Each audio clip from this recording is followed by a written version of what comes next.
Hi babes, welcome back to my channel Ramala Shifam. Baby Word Desire episode 8. Last எபிசோட பார்க்காதவங்க ஐகார்ல link இருக்கும். போன எபிசோட்ல ஒருத்தவங்க கமெண்ட் பண்ணியிருந்தாங்க இந்த ஆல்ஃபா பீட்டா எனிக்மா இதெல்லாம் புரியலன்னு. அதெல்லாம் இந்த எபிசோடைய லாஸ்ட்ல எக்ஸ்பிளைன் பண்ணியிருக்கேன். எபிசோட ஃபுல்லா பாருங்க. லாஸ்ட் எபிசோட் பார்த்துருப்பீங்க. ஷெங்குக்கு திடீர்னு என்னமோ ஆகுது, அவன் மயக்கம் போட்டு விழறான். அவனை ஹாஸ்பிட்டல்ல கொண்டு வந்து அட்மிட் பண்றாங்க.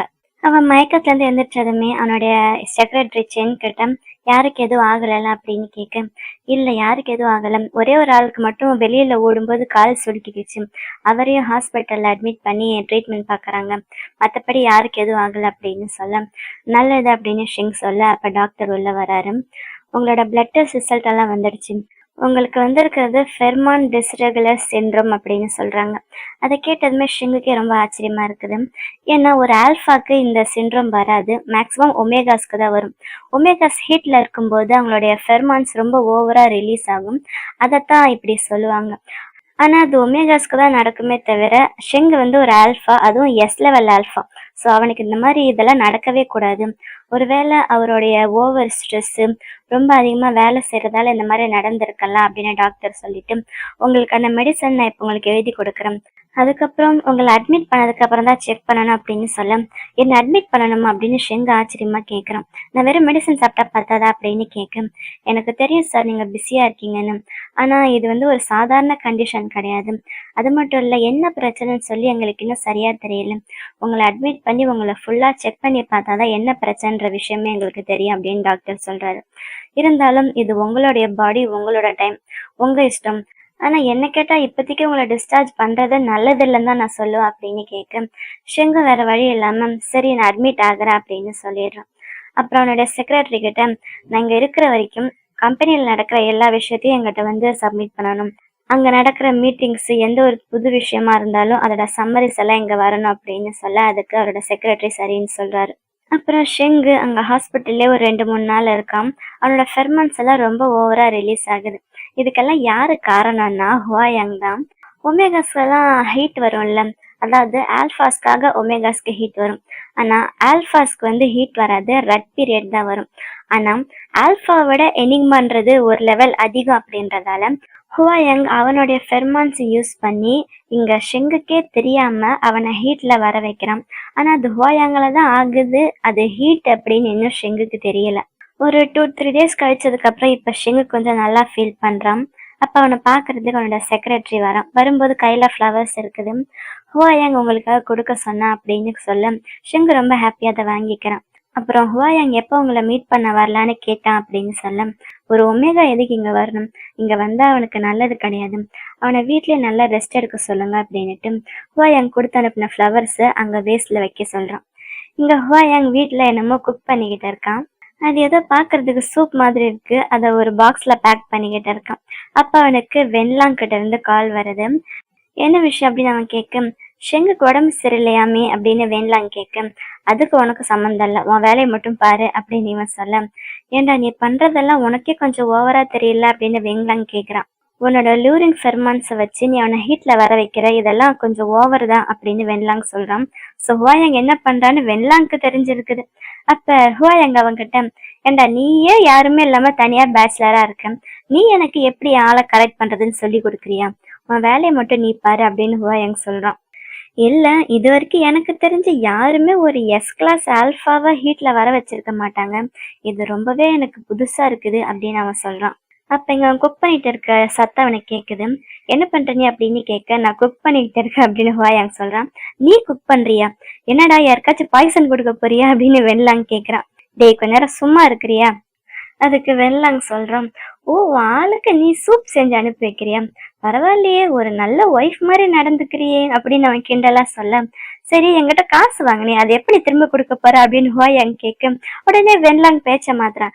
அது நீ சொல்றது எனக்கு சரியா கேட்கல, இப்ப நான் கொஞ்சம் பிஸியா இருக்கேன், நீயும் உன்னுடைய ஆல்ஃபாவும் சேர்ந்து ரொம்ப நல்லா இருங்க, நிறைய குழந்தை பெற்றுக்கோங்க, இதே மாதிரி லைஃப் லாங் ஹாப்பியா இருங்க அப்படின்ட்டு போனை கட் பண்ணிடுறான். அப்புறம் ஹுவாயாங் ஹாஸ்பிட்டலுக்கு வரான் ஷெங்கை பார்க்கறதுக்கு. ஷெங் அவனை பார்த்ததுமே நீ எதுக்கு இங்கே வந்த அப்படின்னு கேட்குறான். ஏன் எனக்கு உன்னை பார்க்கணும் போல இருந்துச்சு, ரொம்ப நாள் ஆச்சல்ல அப்படின்னு சொல்ல, நம்ம தான் டெய்லி வீடியோ சாட்டில் பேசிக்கிட்டு தானே இருக்கோம் அப்படின்னு ஷெங்கு சொல்கிறான். இருந்தாலும் நான் நேர்ல பாக்குற மாதிரி ஆகுமா அப்படின்னு நான் பார்க்க வந்திருக்கான். உனக்காக நான் சூப் செஞ்சு கொண்டு வந்திருக்கேன், டேஸ்ட் பண்ணி பாக்குறியா அப்படின்னுட்டு அந்த சூப்பை ஒவ்வொரு ஸ்பூனா எடுத்து இவன் ஊதி ஆற வச்சுட்டு அவனுக்கு ஊட்டி விட்டுட்டு இருக்கான். அப்ப ஷெங் அவன் கையை பிடிச்சிட்டு, நீங்க வந்திருக்க கூடாது, ஒருவேளை என்னோட ஃபெர்மான்ஸ் உன்னை ஹர்ட் பண்ணிருச்சுன்னா என்ன ஆகும் அப்படின்னு கேக்குறான். அதெல்லாம் ஒன்றும் ஆகாது அப்படின்னு ஹுவாயாங் சொல்ல, என்னோட ஃபெர்மான்ஸ் ஒன்றை மட்டும் இல்ல, இங்க ஒன்ன மாதிரி 10 ஒமேகாஸ் இருந்தா அந்த 10 பேரையும் அஃபெக்ட் பண்ண அப்படின்னு சொல்ல, ஏன் நீ 10 பேருன்னு சொல்ற, நான் ஒருத்தன் பத்தாதா அப்படின்னு ஹுவாயாங் சொல்ல, இல்ல ஒன்னே ஒன்னு எதுக்கு, எப்பயுமே அதிகமா இருக்கிறதா நல்லா இருக்கும், த மோர் த மெரியர் அப்படின்ற மாதிரி சொல்றான். அதை கேட்டதுமே ஹுவாயாங்கோட ஃபேஸே மாறிடுது. அப்ப ஷெங்கோட டாக்டர் அங்க வராரு. உங்களோட பிளட் டெஸ்ட் ரிப்போர்ட் எல்லாம் இப்பதான் வந்துச்சு, இப்ப உங்களோட கண்டிஷன் நல்லாவே இம்ப்ரூவ் ஆயிருக்குது, இப்ப நீங்க டிஸ்சார்ஜ் ஆகலாம் அப்படின்னு சொல்லிட்டு போக ஷெங்கு ரொம்பவே ஹாப்பி ஆயிடுறான். அவன் ஹுவாயாங்க பார்த்து, நீங்க தான் என்னோட லக்கி ஸ்டார் அப்படின்றான். ரொம்ப ஹாப்பியா ஹக் பண்ணிட்டு சொல்ல, ஏன் அப்படின்னு ஹுவாயாங் கேக்குறான். இல்ல, நீ வந்ததுக்கு அப்புறம் என்னோட உடம்பு ரொம்ப நல்லா ஃபீல் ஆகுது, எனக்கு இருந்த தலைவலி எல்லாம் போயிடுச்சு, என்னை டிஸ்சார்ஜ் கூட பண்ணிட்டாங்கல்ல, அப்படின்னா நீ என்னோட லக்கி ஸ்டார் தானே அப்படின்னு கேக்குறான். அப்புறம் ஷெங்கை டிஸ்சார்ஜ் பண்ணி வீட்டுக்கு கூட்டிட்டு போக அவனுடைய செக்ரட்டரி அவனுக்கு அடுத்து இருக்கிற மீட்டிங்கை பத்தி எல்லாம் சொல்றான். இன்னைக்கு நீங்க நல்லா ரெஸ்ட் எடுங்க, மண்டே உங்களுக்கு மீட்டிங் இருக்கு அப்படின்னு அதை பத்தி சொல்லிட்டு அங்கிருந்து கிளம்பிடுறான். மண்டே மார்னிங் ஷெங்கு கிளம்பி ஆஃபீஸ்க்கு வரான். அவன் சொன்னால அந்த மீட்டிங் எல்லாம் அட்டென்ட் பண்றதுக்கு. இருந்தாலும் எந்த பிரச்சனையும் வரக்கூடாதுன்னு சொல்லி அவன் ஃபெர்மான் இன்ஹிபிட்டர் பேட்ச் ஒன்று முதுகுல ஒட்டிட்டு தான் வரான், அவனால எந்த பிரச்சனையும் வரக்கூடாதுன்னு. அப்புறம் அந்த மீட்டிங்கும் நல்லபடியா போகுது. அவன் கார்ல போயிட்டு இருக்கும்போது ஹுவாயாங் கால் பண்றான்.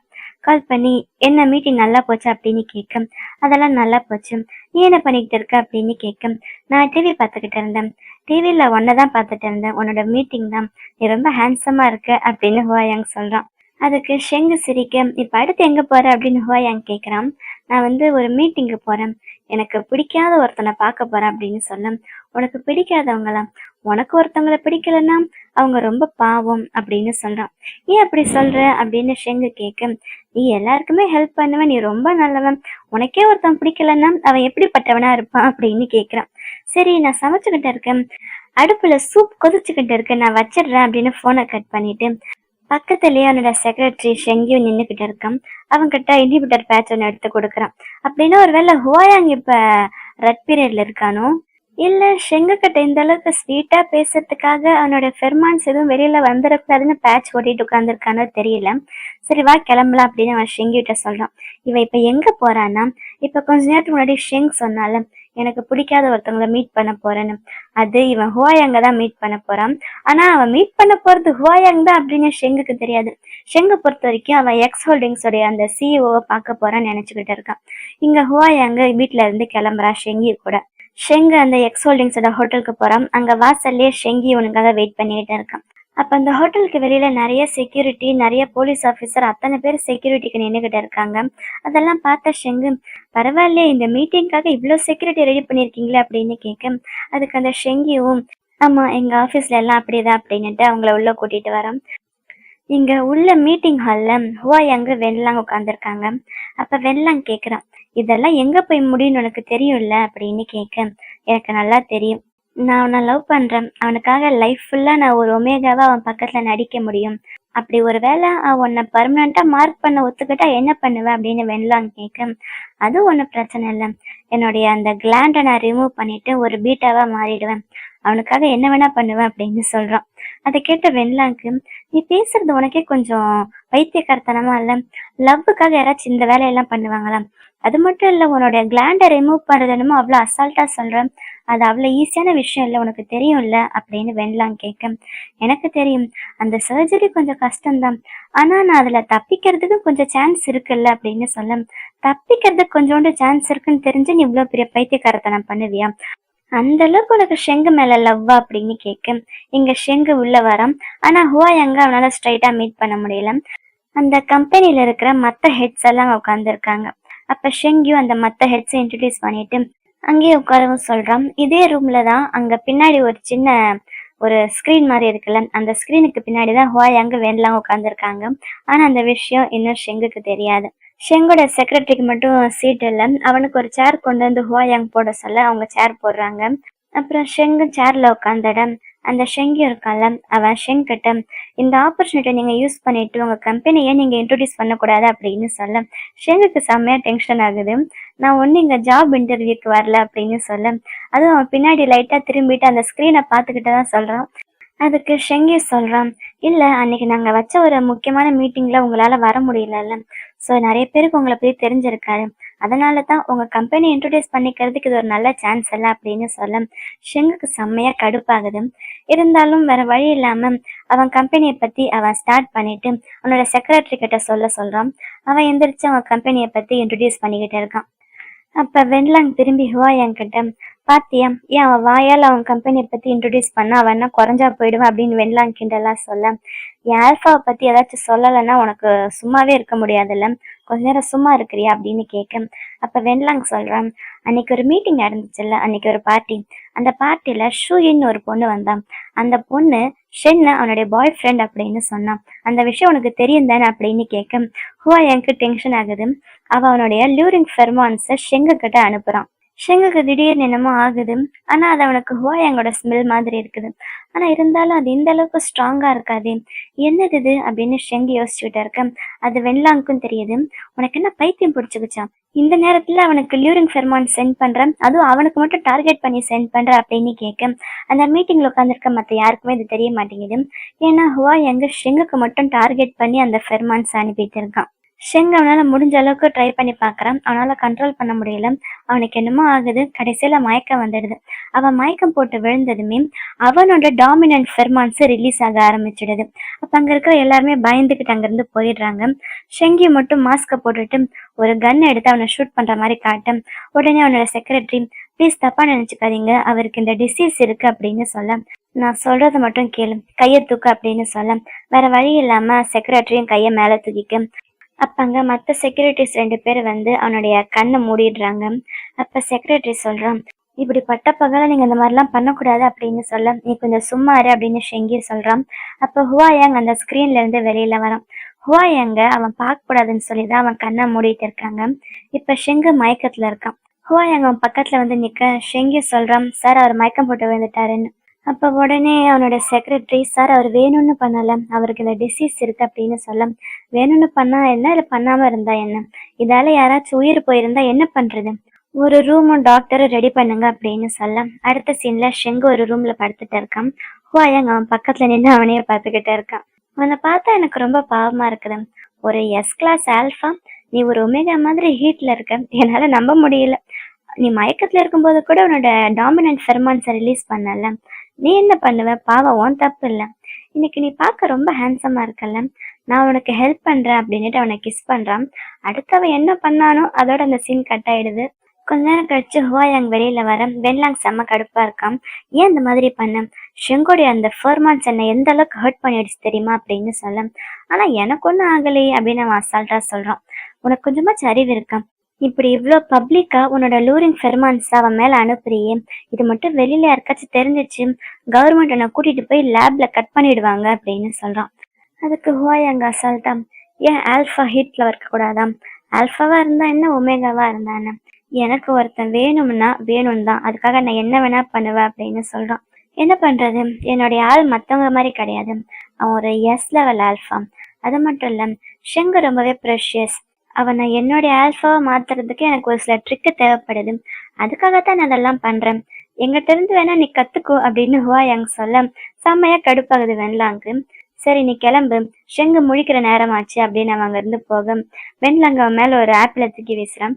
அதை அவன் ஈஸியா கேட்ச் பண்ணிட்டு கீழே வச்சுட்டு போயிடுறான். இங்க கரெக்டா ஷெங்கு எந்திரிக்கும் போது அவன் பக்கத்துல என்னோட செக்ரட்டரி நின்றுகிட்ட இருக்கான். இப்ப நீங்க எப்படி ஃபீல் பண்றீங்க அப்படின்னு கேட்க, இது எந்த இடம் அப்படின்னு ஷெங் கேட்குறான். இது அவங்களுடைய ஹோட்டல்ல ஒரு ரூம் அப்படின்னு சொல்ல, அவங்க தான் உங்களுக்காக ஒரு ஹோட்டல் ரூமும் ஒரு டாக்டர் ரெடி பண்ணி வச்சாங்க அப்படின்னு சொல்ல, சரி அந்த ஆளோட முகத்தை பாத்தியா அப்படின்னு ஷெங் கேட்குறான். இல்ல, அவங்க என்னோட கண்ணை மூடிட்டாங்க, அவங்க நிறைய கன்னு வேற வச்சிருந்தாங்க அப்படின்னு சொல்றான். அப்ப ஷெங்கு அங்க வரான். வந்துட்டு இப்ப கொஞ்ச நேரத்துக்கு முன்னாடி என்னோட பாஸ் வந்திருந்தாரு, அப்ப திடீர்னு ஷெங்கு அவருடைய டாமினன்ட் ஃபெர்மான்ட்டை ரிலீஸ் பண்ணதால எங்களுக்கு அந்த ப்ரிகாஷன்ஸ் எல்லாம் பண்ண வேண்டியதா போச்சு, இருந்தாலும் எங்க பாஸ்க்கு இந்த டீல் வேணான்னு சொல்லிட்டாரு, நீங்க எப்ப வேணுமோ இங்க இருந்து கிளம்பலாம் அப்படின்னுட்டு அவன் அங்க இருந்து போயிடுறான். ஷெங்குக்கு செம்மையா கடுப்பா இருக்கு. இருந்தாலும் இந்த ஹுவாயாங் கொஞ்சம் ஓவரா தான் பண்ணிக்கிட்டு இருக்கான். ஷெங்க வீட்டுக்கு வர ஹுவாயாங் அவனுக்காக வீட்டுல வெயிட் பண்ணிட்டு இருக்கான். வந்ததுமே அவன் ஹுவாயாங்க கட்டி பிடிச்சிருக்கான். ஹுவாயாங்க்கு செம்ம ஹாப்பியா இருக்குது. அவன் எதுவுமே தெரியாத மாதிரி என்ன ஆச்சு அப்படின்னு கேட்க, ஒண்ணும் இல்ல, இன்னைக்கு ஒருத்தனை பார்த்தேன், செம்ம கடுப்பா இருக்கு அப்படின்றான். நீ சாப்பிட்டியா அப்படின்னு கேட்க, அவன் சாப்பிட்டேன்னு சொல்றான். நீங்க சாப்பிட்டீங்களா அப்படின்னு கேட்க, இல்ல நான் ஆபீஸ்ல இருந்து ஸ்ட்ரைட்டா வரேன் அப்படின்னு சொல்ல, சரி நான் உங்களுக்காக சமைக்கிறேன், என்ன வேணும் சொல்லுங்க அப்படின்னு கேட்க, எதுவா இருந்தாலும் ஓகேன்னு அவன் சொல்றான். உடனே ஹுவாயாங் கிச்சனுக்கு வந்து உனக்கு என்ன வேணும் அப்படின்னு அவனுக்காக அங்க குக் பண்ண ஆரம்பிக்கிறான். போ நீ அந்த பக்கம் சோஃபால உட்காரு, நான் உனக்காக எல்லாம் ரெடி பண்ணி கொண்டு வரேன் அப்படின்னு ஹுவாயாங் சொல்ல, ஷெங்கு போய் அங்க சோஃபால உட்காடுறான். நீ என் கூட சாப்பிட அப்படின்னு ஷெங்கு சொல்ல, அவனும் சூப் எடுத்து லைட்டா குடிக்கிறான். அப்புறம் இன்னைக்கு ஆஃப்டர்நூன் உங்களுக்கு மீட்டிங் இருந்துச்சுல்ல, எப்படி போச்சு அப்படின்னு ஹுவாயாங் கேட்க, நான் ஒருத்தரை லைட்டா அஃபெண்ட் பண்ணிட்டேன், அதுக்குன்னு அவர் நம்ம கம்பெனி கூட எந்த டீலுமே வேண்டான்னு சொல்லிட்டாங்க அப்படின்னு சொல்றான். அதனால அந்த நியூஸ் வெளியில பரவி நம்மளுடைய கம்பெனிக்கு ஒரு பேட் நேம் வந்துடுச்சு. அதனால நம்ம ஸ்டாக் பிரைஸ் எல்லாம் கம்மியாக ஆரம்பிச்சிச்சு. ஆனா நம்மளோட பிஆர் டீம்ஸ் எல்லாம் எப்படியோ ஒர்க் பண்ணி அதை மறுபடியும் நார்மலா கொண்டு வர வச்சுட்டாங்க அப்படின்னு சொல்றான். சரி அவனோட முகத்தை பாத்தியா அப்படின்னு கேட்க, இல்ல பாக்கல. ஒருத்தவங்களோட முகம் வந்து அவங்களோட கேரக்டர் எப்படி இருக்கும் அப்படிதான் இருக்குன்னு சொல்லுவாங்கல்ல. இவன் கேரக்டர் எப்படி இருக்கு, அவன் முகம் எப்படி இருக்கும், கண்டிப்பா நல்லாவே இருக்காதுன்னு நினைக்கிறேன். அதனாலதான் அவன் வெளியில யாருக்கிட்டயும் முகத்தை காட்ட மாட்டான் அப்படின்னு சொல்ல, ஹுவாயாங்கு ஆமா அப்படிதான் இருக்கும் அப்படின்னு சொல்றான். பையன் அவனை பத்தி அவனே பேசிக்கிட்டு இருக்கான். அப்புறம் கொஞ்ச நேரம் கழிச்சு ரெண்டு பேரும் ஒன்னா உட்காந்து புக் படிச்சுக்கிட்டு இருக்காங்க. அப்ப ஷெங்குக்கு கால் வருது. அவனோட செக்ரட்டரி தான். வெள்ளாங்குடைய செக்ரட்டரி காட்டோ கால் பண்ணியிருந்தான். அவங்க வந்து ஷெங்கோடைய கம்பெனி கூட ஒரு டீல் பண்ணணும் அப்படின்னு பேசுறாங்க அப்படின்னு சொல்ல, ஷெங்குக்கு வெள்ளாங்கோட பேரு கேட்டதுமே கடுப்பாகுது. அவன் கூட எனக்கு எந்த டீலுமே வேண்டாம், அதெல்லாம் தேவையில்லை அப்படின்னு சொல்ல, இல்ல சார் இது ரொம்ப முக்கியமான டீலு, அந்த ட்ரக்கை பத்தினது அப்படின்னு சொல்ல, ஆனா ஷெங் அதுக்கு ஓகேவே சொல்ல மாட்டான். இல்ல எனக்கு அவன் முகத்தை பார்க்கவே பிடிக்கல, எனக்கு இது வேண்டாம் அப்படின்னுட்டு போனை கட் பண்ணிடுறான். என்னாச்சு என்ன விஷயம் அப்படின்னு கேட்க, அது ஒரு தேவையில்லாத ப்ரொபோசல், எனக்கு பிடிக்கல, அதான் கட் பண்ணிட்டேன் அப்படின்னு ஷெங்கு ஹுவாயாங் கிட்ட சொல்றான். அப்புறம் அவனுக்கு அவனோட ஃப்ரெண்டு கிட்ட இருந்து டெக்ஸ்ட் வருது அந்த டீலை பத்தி. அப்புறம் நைட்டு ரெண்டு பேருமே நல்லா தூங்கிட்டு இருக்காங்க. அப்ப திடீர்னு தூக்கத்துல ஷெங் எந்திரிக்கிறான். அவனோட போனை பாக்குறான். அவன் ஃப்ரெண்டு டெக்ஸ்ட் பண்ணியிருக்கான்ல. அப்ப ஹுவாயாங்க முடிச்சிடக்கூடாதுன்னு சொல்லி அவன் மெதுவா எந்திரிச்சு ஹால் கிட்ட வந்துட்டு அவன் ஃப்ரெண்டுக்கு கால் பண்றான். அவன் ஃப்ரெண்டு ஒருத்தர் இருப்பான்ல யூஷான், அவன் தான். அவன் மூலமா தானே ஃபர்ஸ்ட் டைம் வென்லாங்க மீட் பண்ணான். ஸோ யூஷானுக்கு வென்லாங் நல்லா தெரியும் போல. அவன் சொல்றான், வென்லாங் எனக்கு கால் பண்ணியிருந்தான், உன் கூட ஒரு டீல் பேசணுமாமா, அந்த ட்ரக்கை பத்தின டீல் அப்படின்னு சொல்ல, இல்ல எனக்கு தேவையில்லை அப்படின்னு ஷிங் சொல்றான். ஏன் எதுக்கு, இது உனக்கு ரொம்பவே இம்பார்ட்டன்டான ஒரு டீல் தானே, இந்த ட்ரக்குக்கு தானே நீ வெயிட் பண்ணிக்கிட்டு இருந்த அப்படின்னு சொல்ல, அந்த வெள்ளாங் மூஞ்ச பார்த்தாலே எனக்கு பிடிக்கல, கொல்றது மட்டும் இல்லீகலா இல்லாம இருந்தா இவ்வளவு நேரம் நான் அவனை கொன்னே போட்டிருப்பேன், அவனை கொன்னு புதைச்ச இடத்துல இவ்வளவு நேரம் புல்லு முளைச்சிருக்கும், அடுத்த டைம் நான் அவனை மீட் பண்ணவே கூடாதுன்னு நினைக்கிறேன் அப்படின்னு சொல்றான். சரி விடு உன் இஷ்டம் அப்படின்னுட்டு அவன் போனை வச்சிடுறான். அப்புறம் ஷிங்க மறுபடியும் தூங்குறதுக்கு போறான். அப்ப அவனோட செக்ரட்டரி கிட்ட இருந்து கால் வருது. இவன் காலை கட் பண்ணி விடுறான். அவன் மறுபடியும் கால் பண்ண ஷிங் அட்டன் பண்ணி, இப்ப என்ன அவ்வளவு முக்கியமான விஷயம் அப்படின்னு கோவமா கேக்குறான். இல்ல சார், சேர்மேன் ரொம்ப சீரியஸா இருக்காரு அப்படின்னு சொல்ல, ஷெங்கோடைய அப்பா தான். உடனே ஷெங் ஹாஸ்பிட்டலுக்கு வரான். அங்க அவனோட தம்பி ஒருத்தர் இருப்பாள், அவன் ஆல்ரெடி அங்க வெயிட் பண்ணிக்கிட்டு இருக்கான். ஷெங் வந்ததுமே ரொம்ப ஓவரா பிரச்சனை பண்றான். வந்துட்டியாடா, அப்பா இப்படி இருக்கிறதுக்கே காரணம் நீதான், அப்பா எல்லா ஷேருமே உங்ககிட்ட கொடுத்துருக்காரு, ஆனா உன்னால அப்பாவை காப்பாத்த கூட முடியாது இல்ல, உன்னாலதான் அப்பா இப்படி இருக்காரு, இப்ப மட்டும் எதுக்கு நீ வந்த, இங்க இருந்து போயிடு அப்படின்னு ரொம்ப கோவமா சொல்றான். அப்ப ஷெங்கு கோவம் வர, இந்த கம்பெனியை ஸ்டார்ட் பண்ணதே என்னுடைய அப்பாவும் என்னுடைய அம்மாவும் தான், நான் இல்லாம உன்னுடைய அம்மாவும் நீ இந்த மாதிரி வாழ முடியுமா, உன்னோட அறிவுக்கும் உன்னோட திறமைக்கும் நீ இப்பவே தெருவுல பிச்சை தாண்டா எடுக்கணும் அப்படின்னு சொல்ல, அவனுக்கும் வர அவன் ஷெங் கிட்ட சண்டைக்கு வரான். உடனே ஷெங் அவனோட ஃபெர்மான்ஸை ரிலீஸ் பண்ண, அதுல அவனுக்கும் அட்டாக் ஆகுது, அவனோட செக்ரட்டரிக்கும் அட்டாக் ஆகுது. ஷெங்க்கு செம கோவம் வந்துடுது. அப்புறம் அந்த ஃபெர்மான்ஸை ஸ்டாப் பண்ணிட்டு, உன்ன மாதிரி ஒரு பேராசைட் எல்லாம் எங்க இருக்கணுமோ அங்கதான் இருக்கணும் அப்படின்ட்டு அவன் உள்ள போக போறான்.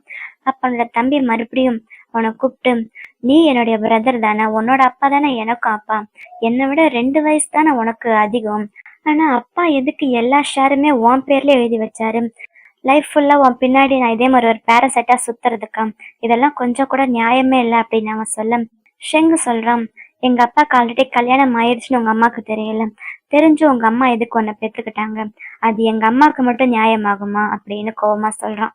ஸோ நியாயத்தை பத்தி பேசுறதுக்கு உனக்கு கொஞ்சம் கூட அருகதையே கிடையாது. நியாயம் படி பார்த்தா நீ பிறந்திருக்கவே கூடாது அப்படின்னு கோவமா சொல்றான். அப்புறம் அவனோட தம்பி அங்கிருந்து போயிடுறான் போல. கொஞ்ச நேரம் ஷெங்கு வெயிட் பண்ண அவனுடைய அப்பா ரொம்பவே சீரியஸா இருக்காரு போல. டாக்டர்ஸ் நர்ஸ் எல்லாம் உள்ள போக வர அப்படின்னு இருக்காங்க. கொஞ்ச நேரம் போக அவன் அங்கேயே வெயிட் பண்ணிக்கிட்டு இருக்கான். அப்ப அவனுக்கு ஹுவாயாங் கிட்ட இருந்து டெக்ஸ்ட் வருது. என்னாச்சு, நீ இந்த நைட்ல எங்க வெளியில போயிருக்க அப்படின்னு கேட்க, இல்ல என்னோட அப்பாவுக்கு ஒரு சின்ன ப்ராப்ளம், அதனாலதான் ஹாஸ்பிட்டல் வந்திருக்கேன். நீ எதுக்கு இவ்வளவு சீக்கிரம் எந்திரிச்ச அப்படின்னு ஷெங்கு அவனுக்கு ரிப்ளை பண்ண, இல்ல திடீர்னு எனக்கு முழிப்பு வந்துச்சு, பார்த்தா பக்கத்துல நீ இல்ல, அதான் உனக்கு டெக்ஸ்ட் பண்ண அப்படின்னு ஹுவாயாங் சொல்றான். சரி நான் எங்க வேலை முடிஞ்சதே வீட்டுக்கு வரேன், நீ படுத்து தூங்க அப்படின்னு சொல்ல, இல்ல நீ வர வரைக்கும் நான் வெயிட் பண்ணுவேன் அப்படின்னு ஹுவாயாங் சொல்றான். அப்பா சீரியஸா இருக்க நேரத்துல கூட அவனோட ஆள்கிட்ட லைட்டா ஃபிளர்ட் பண்ணிட்டு தான் இருக்கான் ஷெங்கு. அப்புறம் டெக்ஸ்ட் பண்ணி முடிச்சதுக்கு அப்புறம் டாக்டர் வெளியில வராரு. இப்ப பரவாயில்ல அப்பா, இப்ப அவருக்கு எதுவும் பிரச்சனை இல்லை. ஆனா அவரோட கண்டிஷன் வந்து கொஞ்சம் கொஞ்சமா ரொம்ப மோசமாயிட்டே இருக்குது. இந்த கேன்சர் வந்து பெருசா வெளியில ஸ்ப்ரெட் ஆகாது. இருந்தாலும் அந்த கேன்சர் இருக்கிறது வந்து அவருடைய அந்த ஃபெர்மான் கிளாண்ட்ல. ஸோ இப்ப இந்த பிரச்சனை இன்னும் கொஞ்சம் மோசமாச்சுன்னா என்ன ஆகும் நம்மளால சொல்ல முடியாது. இதுக்கு மேல லேட் பண்ணா நம்மளால அவரோட உயிரை காப்பாற்ற முடியாது. அப்புறம் எனக்கு தெரிஞ்ச ஒரு டாக்டர் சொன்னாரு, எக்ஸ் ஹோல்டிங்ஸ் கம்பெனியோட இந்த மெடிசன் வந்து ஃபைனல் ஸ்டேஜுக்கு வந்துடுச்சாமா, நீங்க வேணா பேசி பாருங்களேன் அப்படின்னு அந்த டாக்டர் ஷெங்கு கிட்ட சொல்றாரு. அப்புறம் ஷெங்க வீட்டுக்கு வரான். காலையில ஆயிடுச்சு போல. அப்ப ஹுவாயாங் அவனுக்காக ஒரு நோட் எழுதி வச்சுட்டு போயிருக்கான். நான் கிராசரி வாங்குறதுக்காக வெளியில போயிருக்கேன், உனக்கு ஏதாச்சும் வேணும்னா எனக்கு கால் பண்ண அப்படின்னு. அதை பார்த்ததுமே ஷெங்கு ஹுவாயாங்க கால் பண்றான். என்ன நீ வீட்டுக்கு வந்துட்டியா அப்படின்னு ஹுவாயாங் கேட்க, இதோ இப்பதான் வந்தேன், நானும் கிராசரிஸ் வாங்கிட்டேன், இன்னும் கொஞ்ச நேரம் வீட்டுக்கு வந்துடுவேன் அப்படின்னு சொல்ல, நான் வேணா ஏதாச்சும் கார் அனுப்பவா அப்படின்னு ஷெங் கேட்குறான். அதெல்லாம் ஒன்றும் வேண்டாம், நான் இங்கே ட்ரெயின்லேயே வந்துடுவேன் அப்படின்னு சொல்கிறான். சரி நீ டெக்ஸ்ட் பண்ணியிருக்கலாம்ல, எதுக்கு நோட் எழுதி வச்சுட்டு போன அப்படின்னு கேட்க, இல்லை நீ பிஸியாக இருப்ப, நான் டெக்ஸ்ட் பண்ணி உனக்கு டிஸ்டர்ப் பண்ண வேணாம் தான் நோட் எழுதி வச்சேன் அப்படின்னு சொல்கிறான். சரி சீக்கிரமா வா அப்படின்ட்டு ஷெங்கு ஃபோனை வச்சிடுறான். ஆனால் ஷெங்கு அவனுடைய அப்பாவை பற்றி கவலையில் இருக்கான்னு நல்லா தெரியுது. அப்ப டாக்டர் சொன்னார்ல, அந்த விஷயம் அவனுக்கு ஞாபகம் வருது. அப்ப ஷெங் அவனோட போனை எடுத்து ஷெங்கியுக்கு கால் பண்றான். அதான் ஹுவாயாங்கோட செக்ரட்டரிக்கு. இங்க ஹுவாயாங்க கிராசரி வாங்க வந்திருக்குன்னு சொன்னால, அவன் தனியா வரல, ஷெங்கிய கூட தான் கூட்டிட்டு வந்திருக்கான். ஷெங்கிய தான் கிராசரி எல்லாம் வாங்கிட்டு கார்ல கொண்டு போய் வைக்கிறான். அப்ப ஹுவாயாங் பேசி முடிச்சுட்டு கார்ல ஏற போறான். அப்ப ஷெங்கியோட போனுக்கு ஷெங் கால் பண்றான். அவன் ஹுவாயாங் கிட்ட சொல்றான், ஷெங் தான் கால் பண்றாரு, நான் இப்பவே கால் பண்ணி பேசவா அப்படின்னு கேட்க, இல்ல வேண்டாம், அவனுடைய அப்பாவை பத்தி பேசதான் கால் பண்ணுவான், ஒரு 2 ஹவர்ஸ் கழிச்சு கால் பண்ண அப்படின்ட்டு அவன் காருக்குள்ள போய் உட்காந்துடுறான். இவனோட ட்ரக் டெவலப்மெண்ட் இப்ப கடைசி ஸ்டேஜுக்கு வரப்போகுது. வென்லாங்க்கு நம்ம ஹிண்ட் பண்ணியாச்சு. நீங்க இந்த ப்ராசஸை இவ்வளவு சீக்கிரமா பண்ண வச்சது ஷெங்கோடைய அப்பாவுக்காகத்தான். ஆனா இதெல்லாம் நீங்க அவருக்காக தான் பண்றீங்க அப்படின்னு ஷெங்குக்கு தெரியலன்னா நீங்க பண்றதெல்லாம் வேஸ்டா போயிடும்ல அப்படின்னு ஷெங்கு கேட்க, எனக்கு அவனோட கிராட்டிடியூட் எல்லாம் தேவையில்லை, ஸோ அதை பத்தி எனக்கு எந்த கவலையும் இல்லை அப்படின்னு ஹுவாயாங் சொல்றான். அடுத்த சீன்ல ஹுவாயாங் வீட்டில் இருக்கான். அவன் ஷெங்குக்காக ஃப்ரூட்ஸ் கட் பண்ணி கொண்டு தான் அவனுக்கு ஊட்டி விடுறான். அப்போ என்னோட புக்கை நான் ரூம்லேயே மறந்து வச்சுட்டு வந்துட்டேன் அப்படின்னு அந்த புக்கை எடுக்கிற மாதிரி அவன் ரூமுக்கு போக, அப்போ கரெக்டாக ஷெங்குக்கு கால் பண்ணுறான். இவன் ஒரு ஓரமாக வந்து தனியாக நின்று ஃபோன் அட்டன் பண்ணி பேசுகிறான். என்ன விஷயம் சொல்லுங்க அப்படின்னு ஷெங்கு கேட்க, எனக்கு உங்ககிட்ட ஒரு விஷயத்துல அட்வைஸ் தேவைப்படுது, இப்போ கரெக்டான டைம் உங்ககிட்ட பேசுறதுக்கு அப்படின்னு கேட்க, சொல்லுங்க அப்படின்னு ஷெங்கி சொல்கிறான். இல்லை உங்களோட அந்த கேன்சர் ட்ரக் இப்போ ஃபைனல் ஸ்டேஜுக்கு வந்துடுச்சுன்னு நான் கேள்விப்பட்டேன் அப்படின்னு சொல்ல, பரவாயில்லையே நியூஸ் ரொம்ப சீக்கிரமாகவே ட்ராவல் ஆகுது அப்படின்னு சொல்ல, உங்களுக்கு அதில் என்ன இன்ட்ரெஸ்ட் அப்படின்னு அவன் கேட்குறான். உண்மையை சொல்ல போகணும்னா எங்கள் அப்பாவுக்கு இந்த ட்ரக்கு தேவைப்படுது அப்படின்னு சொல்ல, யாருக்கு, சேர்மேனுக்கா அப்படின்னு ஷெங்கி கேட்குறான். ஆமாம், அவர் வந்து இப்போ மெடிக்கல் லீவில் இருக்காரு, அவருக்கு ஃபெர்மான் கிளாண்டில் கேன்சர் இருக்கு.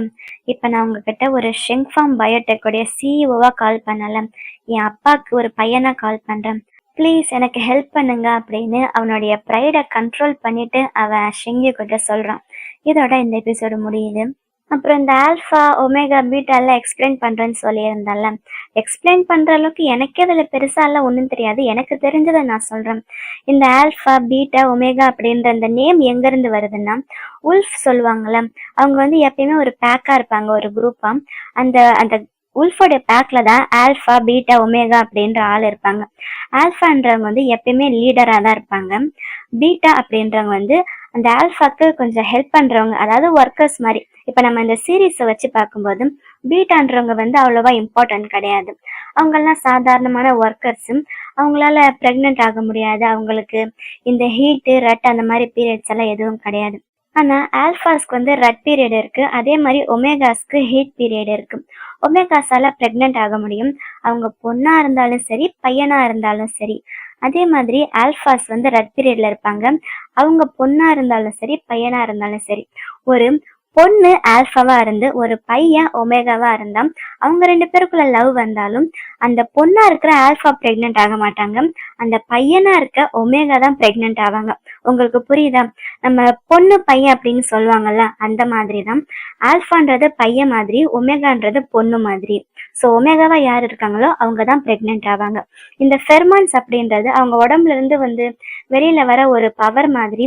அதில் ஸ்மெல் இருக்கும். மேக்ஸிமம் இந்த ஃபெர்மான்ஸ் வந்து ஒமேகாவோட பாடிஸ்லேருந்து எப்போ ரிலீஸ் ஆகும்னா அவங்க ஹீட்டில் இருக்கும்போது.